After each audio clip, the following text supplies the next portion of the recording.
Assalamualaikum warahmatullahi wabarakatuh. Kami dari kelompok 8 kelas C2 Manajemen akan mempresentasikan hasil penelitian studi kelayakan bisnis yang telah kami lakukan yang berjudul Pengembangan Bisnis UMKM Rumah Komunitas. Nama saya Delia Putri, NPM 101200087, kelas C2 Manajemen. Kenalkan, nama saya Kania, NPM 101200039. Perkenalkan, nama saya Mutia Wulan dengan NPM 101200035 dari kelas C2 Manajemen. Perkenalkan, nama saya Nazila Rayana Karima dengan IPN 101240. Rumah komunitas berdiri pada tanggal 1 November tahun 2013 yang berlokasi di Taman Holis Indah 1 Blok B, nomor 43 Bandung. Rumah komunitas ketika pada tahun 2013 sampai dengan tahun 2018, mereka bergerak di bidang sosial, yang dimana rumah komunitas itu mewadahi berbagai komunitas yang mau bekerja sama dengan rumah komunitas.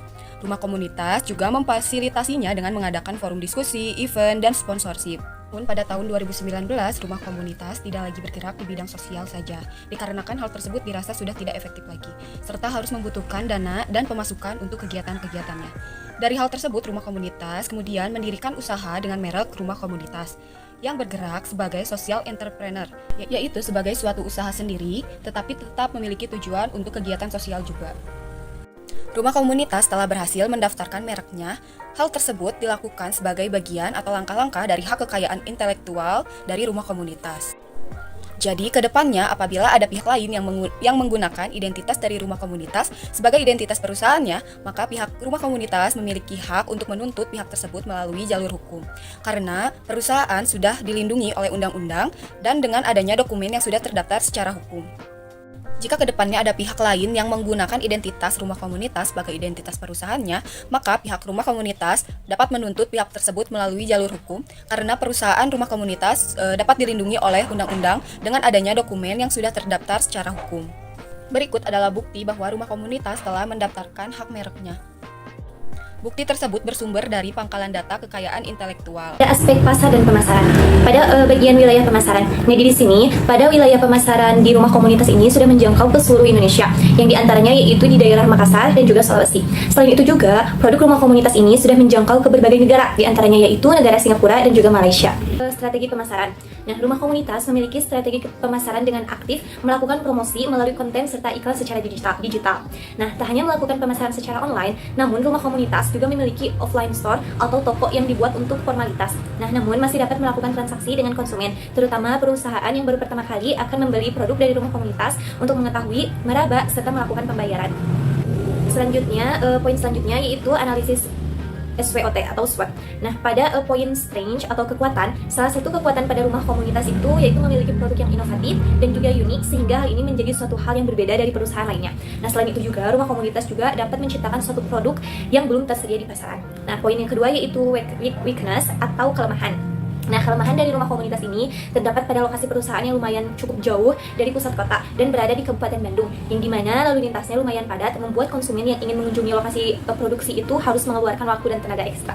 Lalu poin yang ketiga yaitu opportunity atau peluang. Nah, rumah komunitas ini mempunyai produk yang sangat inovatif dan juga unik, berbeda dari perusahaan lain atau kompetitor, membuat konsumen penasaran gitu dan tertarik terhadap produk dari rumah komunitas ini karena tidak dapat ditemukan di perusahaan lainnya. Lalu di poin keempat yaitu threat atau ancaman, yang dimana ancaman dari rumah komunitas ini yaitu munculnya perusahaan pesaing yang bergerak di bidang yang sama. Nah, dengan rumah komunitas, akan tetapi ya rumah komunitas ini tidak menganggap hal itu tuh sebagai ancaman, melainkan mereka atau rumah komunitas ini menjadikan hal itu sebagai teman belajar. Aspek manajemen.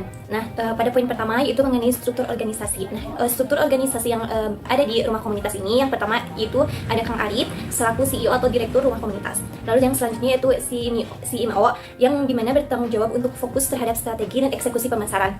Lalu ada pun konten kreator yang dimana bertanggung jawab dalam mengelola konten di platform. Lalu ada pun bagian produksi yang dimana bertanggung jawab dalam mengelola proses produksi. Lalu yang terakhir ada customer service yang dimana bertanggung jawab dalam menjaga hubungan dengan pelanggan serta juga memastikan kepuasan pelanggan. Sumber daya manusia. Nah, berikut ini merupakan kualifikasi untuk bekerja di rumah komunitas. Yang pertama yaitu beragama Islam atau seseorang yang muslim. Yang kedua yaitu mempunyai hubungan yang baik dengan Tuhannya atau ibadah dengan tepat waktu ya, serta mampu bersikap baik dengan sesama manusia. Yang ketiga yaitu memiliki skill atau kemampuan. Yang keempat memiliki bakat dan minat. Yang kelima yaitu mau belajar hal baru. Yang keenam dapat bekerja sama dengan tim. Yang ketujuh memiliki pengalaman yaitu baik itu jahit, cutting, pola atau dan lain sebagainya. Yang kedelapan yaitu tidak ada batas usia, dan yang kesembilan yaitu tidak ada minimal tingkat. Selanjutnya, di bab 5 ada aspek teknis dan teknologi. Menurut Umam, dalam Konstantia tahun 2020 menyatakan bahwa aspek teknis adalah suatu aspek yang berkenaan dengan proses pengembangan proyek secara teknis dan pengoperasiannya setelah proyek tersebut selesai dibangun. Deskripsi produk. Rumah komunitas tidak hanya memproduksi jaket point vest saja, akan tetapi juga banyak jaket lainnya dengan model yang unik, namun tetap mengikuti tren yang ada. Produk yang ada di rumah komunitas banyak ragamnya seperti jaket, topi, celana, tas, kaos, ataupun merchandise lainnya yang bisa konsumen custom tanpa minimal order. Selanjutnya, kegiatan kerja di rumah komunitas. Kegiatan kerja atau jam operasional di rumah komunitas yaitu pada hari Senin pukul 10 sampai 8 malam, pada hari Selasa pukul 10 sampai 8 malam, pada hari Rabu pukul 10 pagi sampai jam 8 malam, pada hari Kamis jam 10 pagi sampai jam 8 malam, pada hari Jumat pukul 10 pagi sampai 8 malam, dan pada hari Sabtu pukul 10 pagi sampai jam 6 sore. Selanjutnya, teknik pelayanan. Rumah komunitas melakukan pelayanan pembelian melalui website, WhatsApp, marketplace, dan pembelian langsung ke store. Untuk pembelian melalui website, customer bisa mengunjungi terlebih dahulu website rumah komunitas, lalu memilih produk yang diinginkan, kemudian dimasukkan ke dalam keranjang belanja, setelah itu melakukan pembayaran dan mengirimkan bukti pembayaran kepada customer service. Jika sudah selesai, maka pihak rumah komunitas akan langsung memproses pesanan. Selanjutnya, untuk pembelian melalui WhatsApp, customer bisa langsung menghubungi WhatsApp rumah komunitas, kemudian nanti akan dibantu oleh customer service untuk memilih produk, lalu melakukan pembayaran dan mengirimkan bukti pembayaran. Setelah itu, pesanan akan diproses oleh pihak rumah komunitas. Dan yang terakhir, untuk pembelian melalui marketplace seperti Shopee, Tokopedia, TikTok, disesuaikan dengan tata cara pembelian di e-commerce tersebut. Nah, yang terakhir ada tata letak. Rumah komunitas memiliki kantor serta rumah produksi. Divisi yang berada di kantor adalah direktur atau pimpinan, tim marketing, konten kreator, bagian desain, serta customer service. Kemudian untuk rumah produksi ada kepala produksi, bagian cutting pola, bagian sablon, sewing atau jahit, quality control, serta bagian finishing. Selanjutnya, aspek keuangan. Menurut Purba tahun 2021, pengelolaan keuangan atau manajemen keuangan adalah perencanaan, perorganisasian, pengarahan, dan pengendalian kegiatan keuangan seperti pengadaan dan pemanfaatan dana usaha. Untuk menjalankan suatu usaha diperlukan adanya modal, namun rumah komunitas tidak mengeluarkan modal awal berupa materi, tetapi bermodalkan relasi yang dimiliki oleh owner rumah komunitas tersebut, yaitu Kang Arif. Kang Arif memulai usahanya dengan cara membuat desain produk lalu ditawarkan kepada para calon konsumen dengan sistem pre-order selama 1 minggu. Kemudian, konsumen yang mengikuti pre-order harus membayar harga produk terlebih dahulu agar pesanan dibuat dengan sistem maklun kepada produsen. HPP atau harga pokok produksi untuk membuat salah satu produk rumah komunitas yaitu Point Vest selama 1 bulan yaitu sebesar 56.250.000 dengan hasil produksi yaitu sebanyak 750 piece Point Vest, sehingga biaya produksi yang dikeluarkan untuk memproduksi 1 buah Point Vest yaitu sebesar 75.000.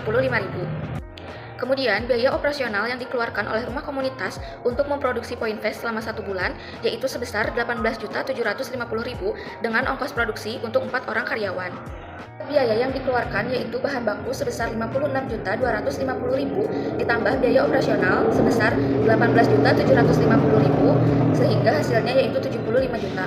Harga pokok produksi yang dibutuhkan untuk 1 buah Point Vest yaitu 75 juta dibagi banyaknya hasil produksi sebanyak 750 piece yaitu sebesar Rp100.000. Sehingga harga jual yang ditawarkan untuk 1 buah Point Vest yaitu harga pokok sebesar Rp100.000 ditambah laba yang diinginkan sebesar Rp78.750 yaitu Rp178.750 per piece Point Vest. Laba yang dihasilkan yaitu sebesar Rp50.065.500 dengan presentasi laba sebanyak 78,75%. Investasi merupakan suatu keinginan mengenai bagaimana cara menggunakan sebagian dana yang ada atau sumber daya yang dimiliki untuk memperoleh keuntungan yang besar di masa depan. Rumah komunitas membuka peluang bagi investor yang ingin investasi pada produk mereka dengan sistem bagi hasil sesuai dengan produk yang dipilih. Jadi, tidak menggunakan sistem bagi hasil seluruh pendapatan perusahaan. Kasmir tahun 2019, laporan keuangan adalah laporan yang menunjukkan kondisi keuangan perusahaan pada saat ini atau dalam suatu periode tertentu. Berikut merupakan laporan penjualan dan pendapatan rumah komunitas selama 6 bulan berturut-turut.